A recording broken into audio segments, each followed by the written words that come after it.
இடம்பலம் entertainment நேயர்களுக்கு வணக்கம். நம்ம இன்னைக்கு நம்ம பேச போற விஷயம் அப்படிங்கிறது நடிகர் விஷால் சம்பந்தப்பட்ட பல்வேறு வதந்திகள். குறிப்பா அவருடைய உடல்நிலை சம்பந்தப்பட்ட பல்வேறு வதந்திகள் சமூக வலைதளத்திலும் சரி, அதே மாதிரி பல்வேறு யூடியூப் சேனல்ஸ்ல தங்களை ஜேர்னலிஸ்ட் அப்படின்னு சொல்லி இருக்கக்கூடிய பலர் தவறான தகவல்களை தெரிவிக்கிறதாகட்டும், இன்னும் சில மூத்த ஜேர்னலிஸ்ட் அப்படின்னு சொல்லக்கூடிய இன்னும் சிலர் தவறான தம்ப்நெயில்ஸ் வச்சுக்கிட்டு வீடியோ பப்ளிஷ் பண்றதாகட்டும், இதெல்லாம் தொடர்ச்சியா பண்ணிட்டு இருக்காங்க. இது தொடர்பா ஏற்கனவே நாசர் அவர்கள் ஒரு புகார் கொடுத்திருந்தாரு நடிகர் சங்கத்தின் சார்பில். இப்போ மறுபடியும் இன்னொரு புகார் கொடுத்திருக்காரு. ஏற்கனவே கொடுக்கப்பட்ட புகாரின் மீது இதுவரை எந்த நடவடிக்கையும் எடுக்கப்படலை. அவர் கொடுத்த நபர் காந்தராஜ் அவர்கள் மேல இதுவரை 5-6 வழக்குகளுக்கு மேல இருக்கு. இந்த வழக்குகள் மேலேயும் இதுவரை நடவடிக்கை எடுக்கப்படலை. அரசியல் காரணங்களுக்காக நடவடிக்கை எடுக்கப்படலை அப்படிங்கிற ஒரு குற்றச்சாட்டு இருந்துட்டு வர சூழல்ல இன்னொரு புகாரை இன்னொரு பத்திரிகையாளர் மேல நாசர் அவர்கள் நேற்று கொடுத்திருக்கார். ஸோ இந்த விவகாரம் தொடர்பாகவும், அதே மாதிரி மிஷ்கின் அவர்கள் ஒரு படத்தினுடைய ட்ரெய்லர் லான்ச் நிகழ்ச்சியில சில விஷயங்களை சொல்லியிருக்காரு. குறிப்பா இன்ஸ்டாகிராம்ல நடிக்க பழகிட்டு திரைத்துறைக்குள்ள நுழையணும்னு நினைக்கிற பலருடைய நடிப்பு திறமை பற்றியெல்லாம் அவர் பேசியிருக்காரு. ஸோ அதெல்லாம் நம்ம இன்னைக்கு பேச போறோம். ஸோ இன்னைக்கு நம்ம கூட இதை பத்தி பேசுறதுக்காக பிரியா குருநாதன் அவர்கள் என்னோட நினைச்சிருக்காங்க. வணக்கம். வணக்கம் ஹரிஷ். சோ நீ சொன்ன மாதிரி இப்ப சமீபத்துல விஷால் அவரோட அந்த திரைப்பட வெளியீட்டின் போது விஷால பாக்குறப்ப நீதான் ஃபர்ஸ்ட் ஆபீஸ் குரூப்ல ஒரு போட்டோ அனுப்புறப்ப பார்த்தாக்கா என்ன ரொம்ப வயசான மாதிரி இருக்கு, ஜிம் பாடி ஆச்சே அப்படின்ற மாதிரி எல்லாம் இருந்தது. பட் ஆஃப்டர் தட் நீ ஒரு வீடியோ அனுப்புறப்போ கொலை நடுங்கிடுச்சு. என்ன மனுஷன் இப்படி கை காலெல்லாம் ஒதுருது அப்படின்னுட்டுன்னு. ஏன்னா நம்மளுக்கு இப்ப விஷாலோட சில படங்கள் பிடிக்கலன்னு தான் சொல்லுவோமே தவிர இந்த மாதிரி ஒரு சூழ்நிலையில ஒருத்தரை பாக்குறப்ப நம்மளுக்கு ரொம்ப ஷாக்கிங்கா இருந்தது. நம்மளுக்கு அந்த கொஞ்சம் அந்த வீடியோ முடியறதுக்குள்ளேயே நம்மளுக்கு ஒரு மாதிரி படபடப்பு ஏற்பட்டுச்சுன்னே சொல்லலாம். பட் இது என்ன ஏது அப்படின்ற ஆராய்ச்சிக்கு ஒரு என்ன சொல்றது, ஜேர்னலிஸ்ட் மீடியா இவங்க எல்லாம் நுழையறதுல தப்பு கிடையாது. But what happen to him ரியலின்றத தெரிஞ்சிட்டு நாம வெளியிடணும்ன்றதுதான். இது போல பல விஷயங்கள் நான் ஃபர்ஸ்ட் நியூஸ் கொடுக்குறேன் அப்படின்னுட்டுன்னு நிறைய பேர் இறந்து போற நியூஸ் எல்லாம் கூட கொடுத்துட்டு இருக்காங்க. இந்த கேஸ்ல இவங்க உமாரியாஸோட அம்மாதும் வந்துச்சு. But it was totally mistake from அவங்க சைடுன்ற மாதிரி தான். ஏன்னா உமாரியாஸோட அம்மாவா இல்ல ரியாஸோட அம்மாவான்றத தெளிவுபடுத்தாததுனால குழப்பமா இருந்தது. ஏன்னா ஆல்மோஸ்ட் ஆல் த சேனல்ஸ் அது பப்ளிஷ் பண்ணியாச்சு அந்த விஷயத்த. சோ பட் ஆஃப்டர் தட் அவங்க சொன்னாங்க. பட் யாரும் நீக்கல அப்படின்றது ஒரு குற்றச்சாட்டா இருந்தது. அவங்க நான் உமாரியாஸ் மேடம் பேசினேன். நான் அன்னைக்கு 2 மணி 2:15 நூன் டைம்ல கால் பண்ணப்போ அவங்க சொன்னாங்க, இந்த இக்கட்டான சூழல்லையும் நியூஸ் தப்பா போட்டுட்டாங்க, அதை ரிமூவ் பண்ணுங்கன்னு சொல்லி ரிமூவ் பண்ணாம வச்சிருக்காங்க. ரொம்பவே வருத்தமா இருக்கு. ஏன்னா ஒரு நியூஸை கன்ஃபார்ம் பண்ணிக்கோங்க ஃபர்ஸ்ட். நான் ஒரு விஷயத்த சொல்றேன் அப்படின்னா அந்த விஷயம் தெளிவா புரிஞ்சுக்கணும். தெளிவா புரிஞ்சுக்காம அவங்களா ஒரு விஷயத்த புரிஞ்சுக்கிட்டு அவங்களா ஒண்ணு எழுதிக்கிறாங்க. அது ரொம்பவே தப்பு. நான் சொல்ற விஷயத்த முதல்ல தெளிவா புரிஞ்சுக்கணும். புரியலன்னா என்கிட்ட கேட்கலாம், மறுபடியும் கால் பண்ணி. ஐம் 24 hours அவைலபிள், என்கிட்ட கால் பண்ணி எப்போ வேணாலும் கேட்கலாம் அப்படிங்கிறாங்க. சோ அந்த இடத்துல புரிதல் சரியா இல்லை அப்படின்னு தான் நான் பாக்குறேன். நான் என்ன சொல்றேன்னா, இப்ப இவங்க சொல்றாங்க என்கிட்ட கால் பண்ணி கேட்கலாம் அப்படின்னு சொல்லிட்டேன்னு ஒரு என்ன சொல்றது கிளாரிபிகேஷனுக்காகவோ இல்ல அது உண்மைத்தானா அப்படின்றத தெரிஞ்சுக்கிறதுக்காகவோ கால் பண்ணி கேட்கலாம். பட் எத்தனை பேர் போன் அட்டன் பண்றீங்க? இப்ப அதுதானே பிரச்சனை. இப்ப இந்த விஷயம் உண்மையான்னு தெரிஞ்சுக்க கால் பண்ணாக்கா போன் அட்டன் பண்றதே கிடையாது பெரும்பாலான மக்கள்ல. அப்போ இப்போ ஜேர்னலிசம்க்குன்னுட்டுன்னு ஒரு விஷயம் இருக்கு. என்னன்னா நல்லா அனலைஸ் பண்ணிட்டு தான் ஒரு விஷயத்த போடணும். அந்த விஷயத்த போடுறப்போ அது தப்பாயிடுச்சுன்னா அந்த ஜேர்னலிஸ்டோ இல்ல அந்த மீடியாவோ மன்னிப்பு கேட்கறதுன்றது அவங்க மேல போடப்பட்ட கரை. அது இது காலம் பூரா எங்களை தொடரும். சோ ஒரு நியூஸ நீங்களே கொடுத்துட்டா கூட பெட்டரா இருக்கும்ன்றதுதான் நான் எல்லா செலிபிரிட்டிஸ்க்கும் நான் கேட்டுக்கிறேன். நானு இல்ல அட்லீஸ்ட் நாங்க அதை உறுதி செய்யறதுக்காக ஒரு கால் பண்றப்போ அந்த டைம்ல உங்களுக்கு பிக் பண்ண முடியலனாலும் பரவாயில்ல, வீட்டுல யாராச்சும் இருக்கிறவங்க கிட்ட மீடியால இருந்து வருது ஒரு கால், என்னன்றத பாருங்கன்றத கொடுத்தீங்கன்னாக்கா பெட்டரா இருக்கும்னு நினைக்கிறேன். உமாரியாஸ் அவங்க சொன்னது அவங்க வருத்தம். அவங்களோட கஷ்டத்துல நம்ம பங்கு எடுத்துக்கிறோம், அது தப்பு இல்ல. இப்போ நாம பேசுறது வந்துட்டு அவங்களோட வருத்தத்துல பங்கு எடுத்துக்கிறதுக்காக நாம பேசுறோம். ஒரு சில பேர் என்ன பண்றாங்க, அத வந்து ஒரு டிஆர்பிக்காக யூஸ் பண்றாங்க. ஒருத்தர் இறந்துட்டாங்க அப்படின்னா அந்த கேமராவையும் மைக்கையும் தூக்கிட்டு போயிட்டு பின்னாடி அவங்க வீட்டுல காலையில இருந்து அந்த உடம்ப எடுக்கிற வரைக்கும் வந்துட்டு எத்தனை பேர் வராங்க, எப்படி அழறாங்க, இவங்க ஏன் அழல, ஸ்கிரீனுக்கு பின்னாடி வந்துட்டு உடம்பு இங்க இருக்கு, ஸ்கிரீனுக்கு பின்னாடி இவங்க சிரிக்கிறாங்க, வேற யார் கூடயோ போட்டோ எடுக்கிறாங்க. இந்த மாதிரி விஷயங்கள் எல்லாம் தான் வந்துட்டு ஒரு என்ன சொல்றது, இறந்தவர்கள் வீட்டில் வந்துட்டு எடுக்கப்படுது. இதெல்லாம் வன்மையா கண்டிக்கப்பட வேண்டிய விஷயமா தான் நான் சொல்லுவேன். இப்போ நம்ம அந்த ஒரு நியூஸ் அப்படின்னுட்டு பாக்குறப்போ இந்த மாதிரி விஷயங்கள் எல்லாம் நம்ம நிறைய சந்திச்சிருக்கோம், நிறைய இது பண்ணிருக்கோம். சோ தயவு செய்து வந்துட்டு செலிபிரிட்டிஸ் அவங்க யாரா இருந்தாலும் சரி, ஒரு கன்ஃபர்மேஷனுக்காக ஒருத்தர் மீடியால இருந்து கால் பண்ணாக்கா தயவு செய்து பிக் பண்ணுங்க, இல்ல யாரையாச்சும் வந்துட்டு ப்ராப்பரா ஒரு அபிஷியல் அனௌன்ஸ்மெண்ட் மாதிரி கொடுத்துருங்க, எங்களுக்கு பெட்டரா இருக்கும். ஏன்னா இவங்க போட்ட இந்த நியூஸ் வந்துட்டு எல்லாருமே போட்டாங்க.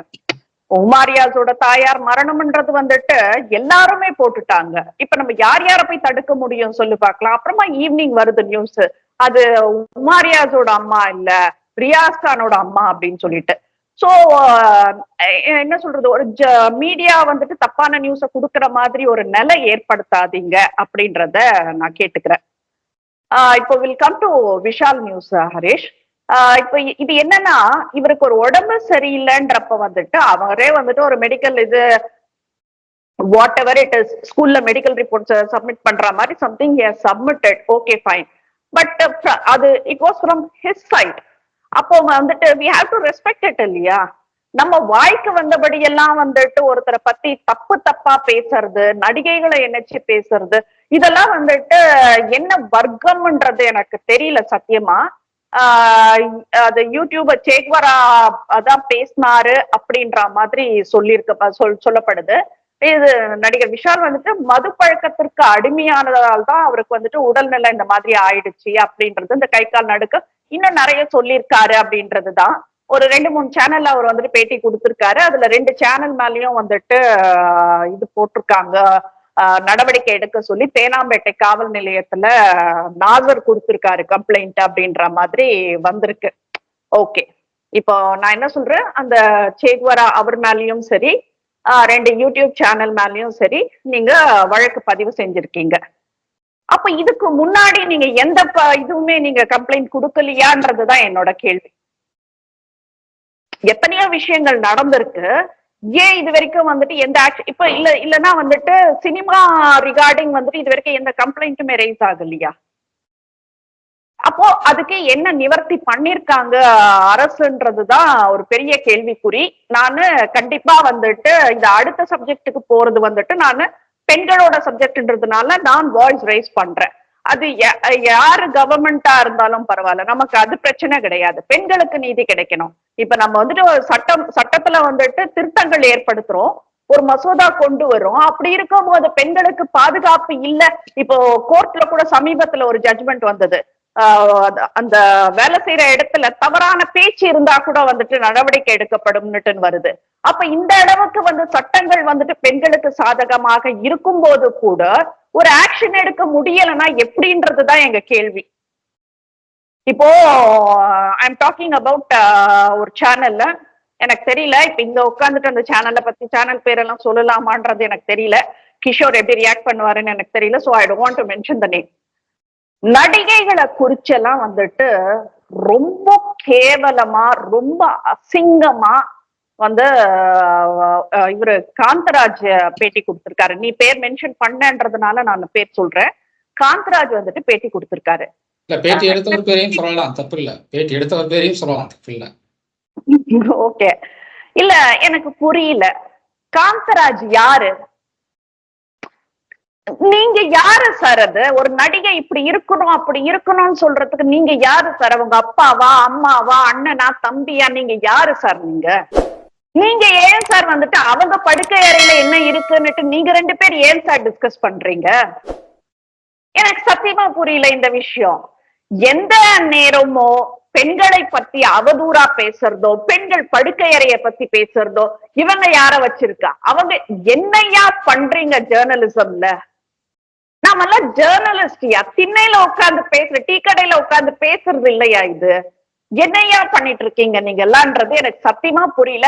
பட் இது ஜேர்னலிஸ்ட்ன்ற பேர்ல அதுவும் வந்துட்டு நம்ம அவார்டெல்லாம் வேற வாங்கணும்ன்றதுக்கு அதுக்கான முயற்சிகள் எல்லாம் எடுத்துட்டு இருக்கும் போது ஒரு துளி அளவு ப்ரொஃபஷனல் கூட இல்லைனாக்கா எப்படின்றதுதான் ரொம்ப வந்துட்டு நான் ஆதங்கத்தோட கேக்குறேன்.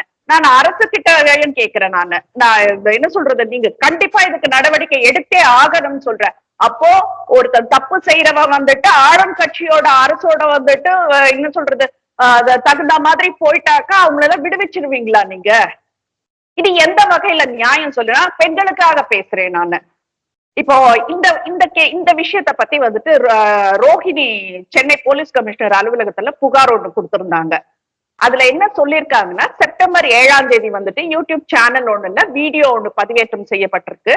அந்த வீடியோல பேசி இருக்கிற டாக்டர் காந்தராஜ், அவரு செக்ஸ் டாக்டர் ஆமா, டாக்டர் காந்தராஜ் நடிகைகளை வந்துட்டு ஒட்டுமொத்தமா கீழ்த்தரமா பேசியிருக்காரு. அதோட நடிகைகளும் வந்துட்டு பாலியல் தொழிலாளர்கள் என்று பேசியுள்ளதை கண்டு ரொம்ப அதிர்ச்சி அடைஞ்சிருக்கோம்னு சொல்றாங்க. இப்போ இது வந்து ஒரு சோசியல் மீடியாலயே நீ தப்பானவன் சொன்னாக்கா இன்னொருத்த வந்து அடுத்தது ஒரு கேள்வி கேட்பான், உனக்கு எப்படியா தெரியும்னு சொல்லிட்டு. அதுதான் நாங்க கேக்குறோம். காந்தராஜ்க்கு எப்படி தெரியும் அவங்க எல்லாம் பாலியல் தொழில் பண்ணாங்கன்னுட்டுன்னு? இவருக்கு அதுல எதனா சம்பந்தம் இருக்கா? சரி, என்ன சொல்றது, ஒரு காலத்துல வந்துட்டு ஒரு பேட்டி இருந்தது. நான் அந்த நடிகை பேரெல்லாம் குறிப்பிட விரும்பல. அவங்க சொல்றாங்க, எனக்கு ரொம்ப கஷ்டம், பணம் கிடையாது, பொண்ணை படிக்க வைக்கணும், எனக்கு யாரும் என்ன நம்பி 10 பைசா கொடுக்கறவங்க கிடையாது. அப்போ நான் இந்த மாதிரி ஒரு இது பண்ணேன். அந்த வலியோட தன் குழந்தையோட தன் குடும்பத்துக்காக வந்துட்டு ஒரு பொண்ணு அவ்வளவு அவமானங்களையும் அவ்வளவு வந்துட்டு என்ன சொல்றது அந்த வன்முறைகளையும் அந்த பாலியல் பலாத்காரங்களையும் சகிச்சுட்டுதான் வந்துட்டு அவங்க மேல வந்தாங்க. நீங்க என்னையா சொல்றீங்க? பாலியல் இதுனாக்க பாலியல் தொழில்னுட்டுன்னு சொல்றீங்க. அது தொழில்ல வர சேர்த்து வச்சிருக்கீங்க.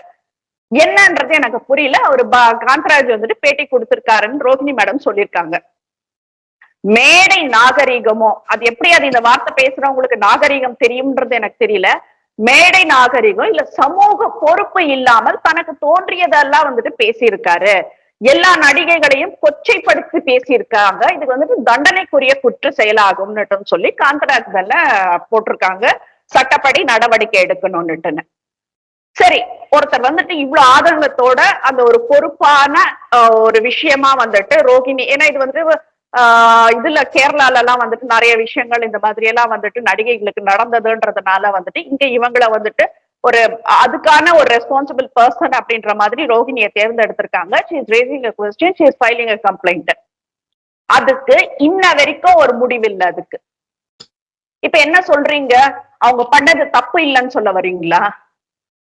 இப்ப இதுக்கு வந்துட்டு சைபர் கிரைம் போலீஸ் வந்துட்டு காந்தராஜ் மேல 5 பிரிவுகள்ல வழக்கு பதிவு செஞ்சிருக்காங்க.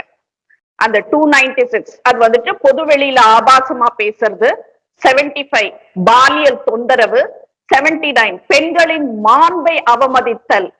நாங்கெல்லாம் எங்கேயா போகட்டும் சொல்லுங்கய்யா. 352 அவதூறாக பேசுதல், 67 தகவல் தொழில்நுட்பத்தை தவறாக பயன்படுத்துதல். இந்த சட்ட பிரிவுகள் கீழே வந்துட்டு வழக்கு பதிவு செஞ்சு நடவடிக்கை மேற்கொள்ளப்பட்டுள்ளது அப்படின்றது வரைக்கும் தான் விஷயம். இது வந்து என்னன்னாக்கா அதுக்கப்புறம் செக்ஸ் டாக்டர் காந்தராஜ் அவர்கள் வந்துட்டு மன்னிப்பு கேட்டிருக்கார். சோ மன்னிப்பு கேட்டா எல்லாம் முடிஞ்சிடுமா ஹரிஷ்? நீ என்ன வேணா ஒரு பொண்ணை பத்தி அவ கேரக்டர் பத்தி இல்ல, நான் என்ன சொல்றேன், அந்த ஒரு பொண்ணை பத்தி நீ கேரக்டர் அசாசினேட் பண்ற, ஒரு நடிகையை பத்தி ஒரு கேரக்டர் அசாசினேட் பண்ற, அவங்க வந்துட்டு கொஞ்சம் சென்சிட்டிவ் பர்சனா இருந்து அவங்க வேற ஏதாச்சும் முடிவு எடுத்தாங்கன்னா நாளைக்கு நீங்க அதுக்கு பொறுப்பேற்றுப்பீங்களா? நான் ரொம்ப வலியோட பேசிட்டு இருக்கேன் ஹரிஷ். இது ஒவ்வொரு பெண்ணுக்கும் இது நடிகைங்கன்னு எடுத்துக்கிறீங்களா என்னன்றது தெரியல. இப்போ ஜட்மெண்ட் வந்த மாதிரி வந்துட்டு ஒரு வேலை செய்யற இடத்துல கூட நான் சொல்ல வரேன், நானு எவ்வளவு வந்து கஷ்டங்கள் நாங்கெல்லாம் அனுபவிக்கிறோம்ன்றது உங்களுக்கு தெரியுமா? எப்படி அனாவசியமா பெண்களை பத்தி இப்படி பேசுறீங்கன்றதுதான் எனக்கு சத்தியமா புரியல. இத பத்தி உன்னோட கருத்து என்ன ஹரிஷ்? காந்தராஜ் வந்து ஃப்ரம் த பிகினிங் அவரை வந்து பெண்களுக்கு அகென்ஸ்டா பெண்களை கொச்சைப்படுத்தி பேசுறது தான் அவருடைய வாடிக்கையா வச்சுட்டு இருக்காருன்னு சொல்லலாம். ஒரு டைம் வந்து நான் குரூப்லயே நம்ம ஆஃபீஸ் குரூப்லயே போட்டிருந்தேன். ஃபார்மர் சிஎம் ஜெயலலிதா அவங்களை வந்து ரொம்ப கொச்சையா பேசியிருந்தாரு. அது தொடர்பா அவங்களுடைய ரிலேட்டிவ்ஸ் அவங்களுடைய அண்ணன் மகளுக்கு அந்த வீடியோலாம் அனுப்பி இது சம்பந்தமா நீங்க நடவடிக்கை எடுக்கணும் அப்படின்ட்டுலாம் நான் கேட்டிருந்தேன். அது மேல என்ன நடவடிக்கை எடுக்கப்பட்டது அப்படின்னு தெரியல. கம்ப்ளைண்ட் ஃபைல் பண்ணியிருந்தாங்க. பட் என்ன நடவடிக்கை எடுக்கப்பட்டதுன்னு தெரியல. அதுக்கப்புறம் ரோஹிணி அவர்கள் ஃபைல் பண்ண கம்ப்ளைண்ட்ஸ் அதுல வந்து கம்ப்ளைண்ட் ஃபைல் ஆயிருக்கு. பல்வேறு செக்ஷன்ஸ்ல கம்ப்ளைண்ட் வந்து ரெஜிஸ்டர் பண்ணியிருக்காங்க. பட் ஒரு ஆக்ஷன் எடுக்கப்படல. ஜஸ்ட் வந்து நீங்க மன்னிப்பு கடிதம் கொடுத்தா போதும் அப்படின்னு சொல்லி சொல்றாங்க. அது எப்படி அக்செப்ட் பண்ணிக்கிறதுன்னு தெரியல. அவர் வந்து ஒவ்வொரு நடிகையும் ஒவ்வொரு ஃபார்மர் சிஎம்ஸையும் தவறா பேசுறதாகட்டும், நடிகைகளை தவறா பேசுறதாகட்டும், த்ரிஷா விஷயத்துல இருந்து கீர்த்தி சுரேஷ் அவங்களாகட்டும், அதே மாதிரி கஸ்தூரி அவர்களாகட்டும், கஸ்தூரி அவர்களை அவர் ரொம்ப கொச்சையா பேசியிருந்தாரு. அதெல்லாம் வந்து கஸ்தூரி அவர்களை பத்தி இவருக்கு என்ன தெரியும்னு சொல்லி பேசுறாரு எனக்கு தெரியல. அவங்களுடைய லைஃப் சேலஞ்சஸ்ங்கிறது ரொம்பவே கஷ்டமான ஒரு விஷயம். அதெல்லாம் ரொம்ப சேலஞ்சா ஃபேஸ் பண்ணி லைஃப்பை வந்து ரன் பண்ணிட்டு இருக்காங்க கஸ்தூரி அவங்க. அவங்களுடைய லைஃப்பை பத்தி இவருக்கு என்ன தெரியும் பேசுறாருன்னு தெரியல. குஷ்பு அவர்களை பத்தி சில இடத்துல பேசியிருந்தாரு. ஸோ இதெல்லாம் தவிர்க்க வேண்டிய விஷயங்களா இருந்திருக்கு. ஆனா அவர் அதெல்லாம் ரொம்ப அசால்ட்டா கொச்சையா சில விமர்சனங்களை முன்வச்சிட்டு போறாரு. அத ஒரு ஜேர்னலிஸ்டா இன்னும் சொல்ல போனோம்னா ஜேர்னலிஸ்ட் எல்லாம் சொல்லாத, தயவு செய்து ஜேர்னலிஸ்ட்னு சொல்லாத. அவர் சொல்லிக்கிறது நான் ஒரு ஜேர்னலிஸ்ட் அப்படிங்கிறாரு. இன்னும் சொல்ல போனோம்னா இல்ல இன்னும் சொல்ல போனோம்னா நான் வந்து துணை முதலமைச்சருக்கு வேண்டப்பட்ட நபர் அப்படின்னு சொல்லி தன்னை சுத்தி இருக்கிறவங்க கிட்ட சொல்லிட்டு இருக்காரு அவரு. அவர் தெரியுமாமா இது எப்படின்னா எனக்கு ஐஜியை தெரியும், ஐஜிக்கு என்ன தெரியாதுன்னு சொல்ற மாதிரிதான் நம்ம பார்க்கணும். விவேக் காமெடி பண்ற மாதிரிதான் நம்ம பார்க்கணும். அதான் இவர் சொல்றாரு அங்க டெபுட்டி சிஎம்க்கு வர தெரியறதுக்கு பாசிபிள் இல்லை. டெபுட்டி சிஎம் நிறைய பேரை பாக்குறாங்க. சிஎம் ஆகட்டும் டெபுட்டி சிஎம் ஆகட்டும் நிறைய பேரை பாக்குறாங்க. அவங்களுக்கு எத்தனை பேர் ஞாபகம் இருக்கும் அப்படிங்கிறதே தெரியாத விஷயம். ஸோ அதனால அதுல நம்ம கமெண்ட் பண்ண வேணாம். பட் இது இவர் ஒரு பேட்டி எடுக்கிறாரு காந்தராஜா ஒரு பேட்டி எடுத்துட்டு அதுக்கு ஒரு தம்ப்நெயில், அதுக்கு கொச்சையான வார்த்தைகளோட. இப்போ ரீசெண்டா இன்னொரு பேட்டி, அதுல ஒரு அரசியல் தலைவர் இன்னொரு நடிகை சம்பந்தப்பட்ட விஷயங்கள் எல்லாம் ரொம்பவே கொச்சையா பேசியிருக்காங்க. அதுக்கு ஒரு கொச்சையான தலைப்பு. ஸோ இதெல்லாம் வந்து தவிர்க்கப்பட வேண்டும் அப்படிங்கிறத நான் பாக்குறேன். இது மேல நீங்க காவல்துறை கிட்ட புகார் கொடுத்தும் நீங்க எந்த நடவடிக்கை எடுக்கலன்னா காவல்துறை எதுக்கு இருக்குன்னு நான் கேட்பேன். ஏன்னா துணை முதலமைச்சருடைய ஃபேமிலி துணை முதலமைச்சருடைய குடும்பத்தை ரொம்ப தகாத முறையில விமர்சிச்சு அவங்களுடைய ஃபேமிலி போட்டோஸை மார்க் பண்ணி போட்ட ஒரு ட்வீட்டை நான் வந்து சென்னை போலீஸ்க்கு நான் ட்விட்டர்ல மெசேஜ் பண்ணியிருக்கேன். நான் இப்படி ஒரு போஸ்ட் இருக்கு, ஆக்ஷன் எடுங்கன்னு மெசேஜ் பண்ணி 1 வீக் மேல ஆகுது. இப்போ வரைக்கும் அதன் மேல எந்த நடவடிக்கை எடுக்கப்படல. அந்த மெசேஜுக்கு ரிப்ளையும் பண்ணல. ஸோ இதை லாஸ்ட் 1 இயரா பண்ணிட்டு இருக்காங்க. லாஸ்ட் 1 இயரா டெபுட்டி சிஎம் வந்து ஒரு லேடி பேசுறாங்க, எனக்கு வந்து டெபுட்டி சிஎம் ரொம்பவே வேண்டப்பட்டவர், அவன் இவன் ரொம்ப கொச்சையா பேசிட்டு இருக்காங்க. அந்த லேடி பத்தியும் நான் ஒரு புகார் கொடுத்துருக்கேன். இப்போ அவங்க ஃபேமிலி போட்டோ மார்க் பண்ணி போட்டிருக்கிறதையும் நான் ஒரு புகாரா அனுப்பியிருக்கேன் நான். பட் எதுக்குமே ரெஸ்பாண்ட் பண்றது இல்லை சென்னை போலீஸ். சைபர் கிரைம் அதுக்கு மேல இருக்கு. நீங்க வந்து ஒரு புகார் கொடுத்து அந்த புகாருக்கு உரிய ஆதாரத்தோட போகணும். அதுவும் அந்த ட்விட்டர் அக்கௌண்ட்டோ இல்லை அந்த ஃபேஸ்புக் அக்கௌண்ட்டோ டெலிட் ஆகாம இருந்தா மட்டும்தான் அவங்களால ஆக்ஷன் எடுக்க முடியும். அந்த ட்விட்டர் அக்கௌண்ட் டெலிட் ஆயிடுச்சு அப்படின்னா அதுக்கு மேல ஆக்ஷன் எடுக்கிறதுக்கு ஒண்ணுமே இல்லைன்னா அவங்க அப்படியே அந்த கேஸை க்ளோஸ் பண்ணிடுறாங்க. ஸோ இது வாடிக்கை வச்சுட்டு இருக்காங்க. வேற ஒன்றும் பண்ண முடியறது இல்லை. இதனால அந்த போஸ்ட்டை ரிமூவ் பண்ணிட்டாங்க அப்படின்னாலும் அதை ரீட்ரை பண்றது கூட வாய்ப்பு இல்லாத ஒரு நிலையில தான் ட்விட்டர்ல இன்னைக்கு வந்து இருக்குங்கிறது, ட்விட்டர் நிலைமை இன்னைக்கு இருக்கு அப்படிங்கிறதுனால அதுவும் பண்ண முடியல அப்படிங்கிறாங்க சைபர் கிரைம்ல. ஸோ அதனால அதுலேயும் ஆக்ஷன் எடுக்க முடியும். பட் இது வந்து யூடியூப் வீடியோஸ் அப்படிங்கிறப்போ இந்த யூடியூப் வீடியோஸ் மேல நீங்க ஒரு நடவடிக்கை எடுக்கலாம். அந்த குறிப்பிட்ட சேனல் வீடியோ டெலிகாஸ்ட் பண்ண அந்த குறிப்பிட்ட சேனல் மேல நீங்க ஒரு நடவடிக்கை எடுக்கலாம். கவர்மெண்ட் விமர்சிச்சாருங்கிறது காரணத்துக்காக ஒரு யூடியூப் சேனலை க்ளோஸ் பண்ண தெரியுது உங்களுக்கு. அப்போ அப்படி ஒரு நடவடிக்கை எடுக்க தெரிஞ்சவங்களுக்கு இதே பெண்களை வந்து ஆபாசமா பேசுறாங்க, நடிகைகளை ஆபாசமா பேசுறாங்க, அரசியல் தலைவர்களை ஆபாசமா சித்தரிச்சு பேசுறாங்க அப்படிங்கிறப்போ அந்த சேனல் க்ளோஸ் பண்றதுக்கு உங்களுக்கு ஏன் தெரியல? அதுதான் வந்து Chennai police cyber crime police அதுலதான் வந்து எனக்கு தெரிஞ்சு பதில் கொடுக்கணும். புரியல. ஆபாசமாக பேசுவதற்கு உங்களுக்கு யார் ரைட்ஸ் கொடுக்குறாங்கன்னு கேக்குறேன் நான். இப்போ நம்ம ஆபாசமா பேசுறதுக்கு ரைட்ஸ் இல்லைன்னாலும் இவங்க அதை நிறுத்த போறது கிடையாது. அப்போ நிறுத்த போறது இல்லைன்னு தெரிஞ்சிருச்சு அப்படிங்கிறப்போ ஒரு ஆக்ஷன் எடுத்தா தானே அதை ஸ்டாப் பண்ண முடியும். அதை உட்காந்து வேடிக்கை பார்த்துட்டு இருந்த கம்ப்ளைண்ட் வருது, நாங்க ஃபைல் பண்ணி வச்சுக்கிறோம் அப்படின்னு சொல்லி வேடிக்கை பார்த்துட்டே இருந்தா பேசுறவங்க பேசத்தான் செய்வோம். பேசிட்டே தான் இருப்பாங்க. அது தொடர்ந்துட்டே தான் இருக்கு, நிக்கல அது. இப்ப மறுபடியும் ரோஹிணி அதுக்கு ஒவ்வொரு தடவையும் போய் கம்ப்ளைண்ட் கொடுத்துட்டு இருக்க முடியாது. ஒரு கம்ப்ளைண்ட்டுக்கு என்ன பண்ணீங்கன்றது மட்டும் சொல்லுங்க சார்ன்றதுதான் நான் கேட்கிறேன். நானு இதே காந்தராஜ் கிட்ட நானும் இன்டர்வியூ எடுத்திருக்கேன். நான் எடுத்தது சிதம்பரம் நடராஜர் பத்தி நான் எடுத்தேன். நானு அத பத்தி எல்லாம் ரொம்ப அழகா விளக்கமா சொன்னாரு என்கிட்ட. அந்த இதுல இன்னொன்னு அரசியல் சம்பந்தப்பட்டது ஒண்ணு எடுத்தேன். அதுலயும் அரசியல் சம்பந்தப்பட்டது பேசினாரு. நான் ஜேர்னலிஸ்ட், நான் அதை எடுத்தேன். நான் அப்ப அந்த சிதம்பரம் நடராஜர் பத்தி நான் எடுக்கிறப்பெல்லாம் ரொம்ப அழகான வார்த்தைகள் எல்லாம் சொன்னாரு. ஒவ்வொரு இடத்துல இருக்கிற சிவனை பத்தியும். ஒரு இடத்துல பார்வதி தேவி வெக்கப்படுற மாதிரி இருக்கும். சிவன் அவங்களை இப்படி திருப்பி இது பண்ணுவாரு. அந்த இது சிலை ஒரு விளக்கோட வெளிச்சத்துல காட்டுவாங்க, அவ்வளவு அழகா இருக்கும் அப்படின்ற மாதிரி எல்லாம் அவர் சொல்றப்பவே அந்த என்ன சொல்றது, நம்மளால அதை இமேஜின் பண்ணி சிவன் பார்வதியோட கண்ணத்தை திருப்புற மாதிரி நாமளே இமேஜினேஷன் பண்ணிக்க முடியும். அந்த அளவுக்கு அழகா சொன்ன ஒரு மனுஷன் மேல நான் அவ்வளவு மரியாதை வச்சிருந்தேன். பட் ஆனா என்ன சொல்றது, இது பூவோட சேர்ந்த நாரும் அப்படின்ற கதை ஆயிடுச்சு. அது எப்படின்றது எனக்கு தெரியல. இவ்வளவு நாள் காந்தராஜ் என்ன பேசினாருன்னு எனக்கு தெரியாது. பட் இந்த சேனல்ல, இந்த பர்டிகுலர் சேனல்ல மட்டும் ரொம்ப ஆபாசமாக பேசுறாருன்றதுதான் சொல்லணும். இப்போ 2022 வச்சுக்கோ ஹரிஷ், இப்ப இந்த நடிகைகளை குறிச்சு ரொம்ப அவதூறு கருத்து சொல்லிட்டு இருந்த விஷயத்துல சாதிக் மேல ஒரு குற்றப்பிரிவு போலீசார் பெண்கள் வன்கொடுமை தடுப்பு சட்டம் உட்பட 5 பிரிவுகள்ல வழக்கு பதிவு செஞ்சாங்க. அது சென்னை ஆர்கே நகர்ல நடந்த அந்த கூட்டம் ஒண்ணுல சாதிக் அதை பேசுனதா எழுந்துச்சு. சாதிக்கு ரெஸ்பான்சிபிலிட்டிஸ் கிடையாது. He is a normal man, common man. ஓகேவா?